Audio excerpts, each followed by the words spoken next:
रमा भक्ति चैनल में आपका स्वागत है। आज मैं आपको माघ मास के 9वें अध्याय की कथा सुनाने जा रही हूँ। उससे पहले आप मेरे रमा भक्ति चैनल को लाइक करें, सब्सक्राइब करें और शेयर करें। तो आइए सुनते हैं 9वें अध्याय की कथा।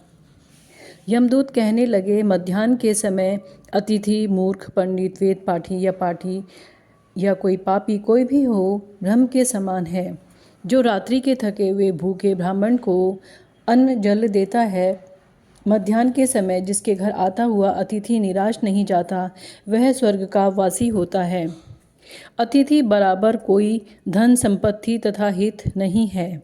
बहुत से राजा और मुनि अतिथि सत्कार से ब्रह्मलोक को प्राप्त हुए हैं। जो एक समय आलस्य से भी अतिथि को भोजन करा दे, वह यमद्वार नहीं देखता।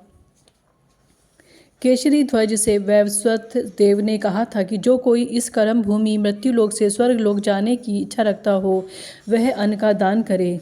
दूत कहता है कि यमराज कहते हैं, अन्न के बराबर दूसरा और कोई दान नहीं है। जो गर्मियों में जल, सर्दी में ईंधन और सदैव अन्न का दान करते हैं, वह कभी यम के दुख नहीं देखते हैं।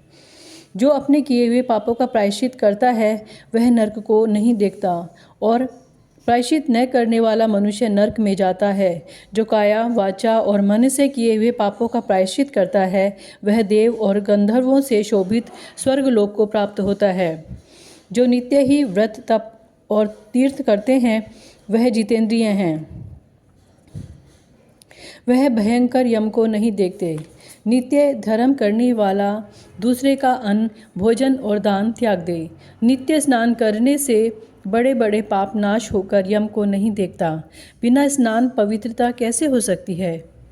जो मनुष्य पर्व के समय चलते जल में स्नान करते हैं, वह बुरी योनि नहीं पाते, न ही नरक में जाते हैं। माघ मास में प्रातः स्नान करने वाले मनुष्यों को नियम पूर्वक तिल पात्र और तिल कमल का दान करना चाहिए। यमदूत कहते हैं कि हे विकुंडल, पृथ्वी, सोना, गौ आदि परम दान करने वाला स्वर्ग से नहीं लौटता। बुद्धिमान पुण्य तिथियों, व्यतिपात, संक्रांति आदि को थोड़ा सा दान करके भी बुरी गति को प्राप्त नहीं होता है। सत्यवादी, मौन रहने वाला, मीठा बोलने वाला, क्षमाशील, नीतिवान, किसी की निंदा न करने वाला, सब प्राणियों पर दया करने वाला, पराय गुणों का वर्णन करने वाला, पराय धन को तृण के समान समझने वाला, ऐसे लोग नरक को कभी नहीं भोगते हैं। इस प्रकार ये 9वां अध्याय समाप्त होता है। अब आपको क्या करना है? अब आपको मेरा चैनल लाइक और सब्सक्राइब और शेयर करना है, और कमेंट में जय श्री कृष्णा लिखना न भूलें। धन्यवाद।